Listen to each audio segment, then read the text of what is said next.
I'm about to take you back to my 3 favorite games that I ever covered, even though they had heartbreak involved.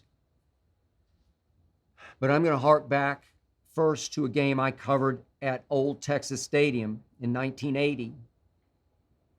It was Bill Walsh and young Joe Montana and the 49ers at Cowboys. It was Cowboys 59-14. The 49ers were a joke. The next year, 1981, fairly early in the year, it was October 11th, Cowboys at San Francisco. My first visit to Candlestick Park. I rode the media bus, which was the third bus in the procession, 2 team buses, media bus with some of the officials and Tex Schramm, the GM, on it. And the bus drivers decided to take a circuitous route through the back streets of South San Francisco to Old Candlestick. And it was the Himalayas, man. I'm not exaggerating how steep these hills were. And would you believe all 3 buses got stuck on a hill? Would not budge, would not go forward. Players had to get out and push the buses up to the top of the crest of the hill to get them over the top. Pushed our bus over the top of the hill. I look back on it, it had to be an omen. It had to be a sign of things to come. Because that day, something impossible happened at Candlestick Park. Joe Montana and Bill Walsh and the 49ers beat the Dallas Cowboys I covered 45-14. You want to talk about changing the guard, sign of things to come, which led us back to Candlestick Park that January, the 10th of January, now 1982. Many of you Cowboy fans know it as the catch game. Wound up 28-27, 49ers. I got to know Bill Walsh later, became a close friend of mine. I think he's the greatest coach ever, greatest personnel director coach ever. Invented the West Coast offense, created Joe Montana, stole him in the 3rd round. And the number he did on the Cowboys that day in the catch game was something to behold. Dynasties shifted in a seismic way. It felt earthquakey to me in San Francisco. And near the end of the game, as you know, Joe Montana on a 3rd and 4 from the 6-yard line, rolled right, chased by Too Tall Jones and D.D. Lewis.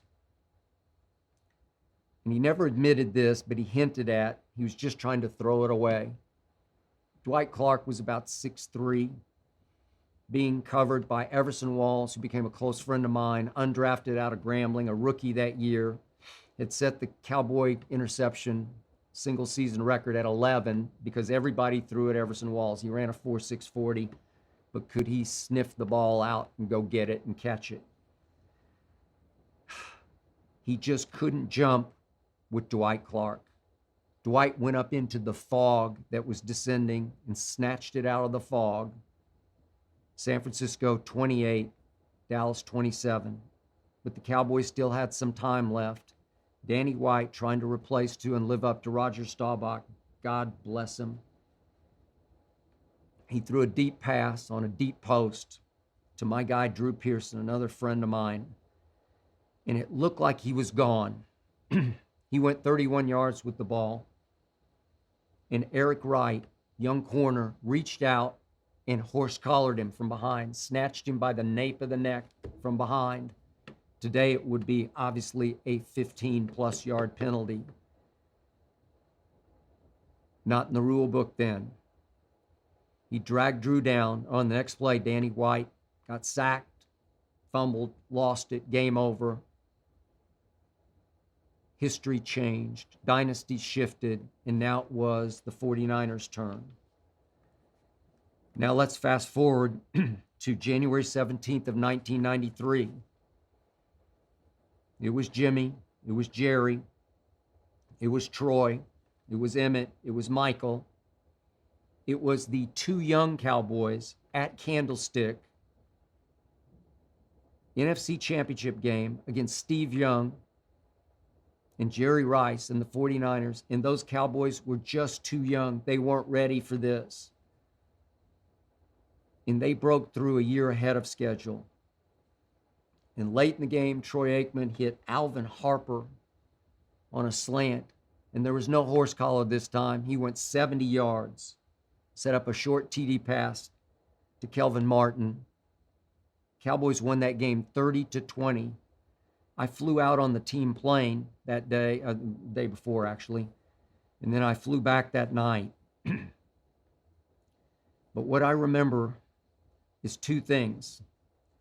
As I walked to the press box elevator, Norv Turner, then the coordinator, friend of mine, came up from behind me from the coach's box and slapped me on the back as hard as I've ever been slapped on the back. Knocked the breath out of me from behind because he was so excited about what they had just wrought. And it took me a while to catch my breath. And as I got down on the field, I realized just how creepy Candlestick Park was. It was always foggy. It was always wet. It was always cold. The ground was always muddy. And I got my nice shoes as muddy as they've ever been. I ruined a pair of shoes trying to walk around the field across to the locker room. And I had mud on my shoes all the way home that night on that team plane, and they were ecstatic. And Jimmy Johnson told them the next day that he had watched the tape of Buffalo and that they were going to win the game. He laid all his cards on the table. You will win the Super Bowl, because he had watched and he just knew they were better, and they were.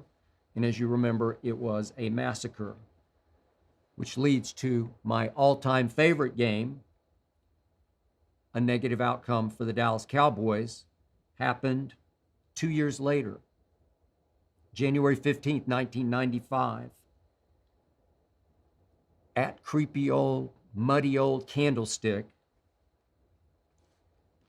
Barry Switzer's Cowboys at 49ers, NFC Championship game, shock of shocks. Cowboys fall behind 21-0. Troy threw a pick six. Eric Davis went 44 yards with it. Big kickoff return. All of a sudden, it's 21-0. And the run-oriented Dallas Cowboys, Emmett had a bad hamstring that day, had no choice but to let Troy throw it. He was being covered by his closest friend, Neon Deion, as in Sanders. Greatest individual matchup I ever saw, bar none, happened that day. Troy threw Michael Irvin 8-88, 26 passes, and he caught 12 for 192 on the greatest cornerback who ever breathed, Neon Deion. 12 for 192 and 2 touchdowns. 44 yards, 10 yards. And the game was decided because Deion got away with an armbar pass interference, a glaringly obvious pass interference near the end of the game. It was actually 6 minutes left.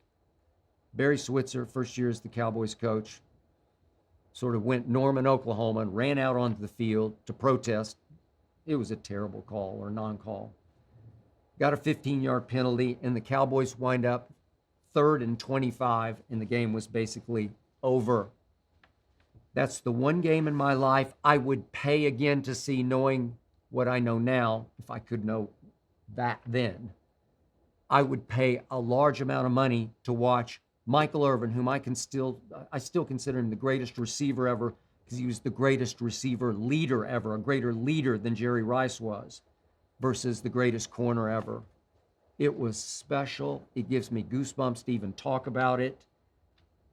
And I hope you enjoyed flashing back about it. I hope you enjoyed that video. You ready for more? Make sure you click that subscribe button for all the exclusive content from the Skip Bayless Show. And don't forget to check out the full episode of the show wherever you get your podcasts by clicking the link in the description.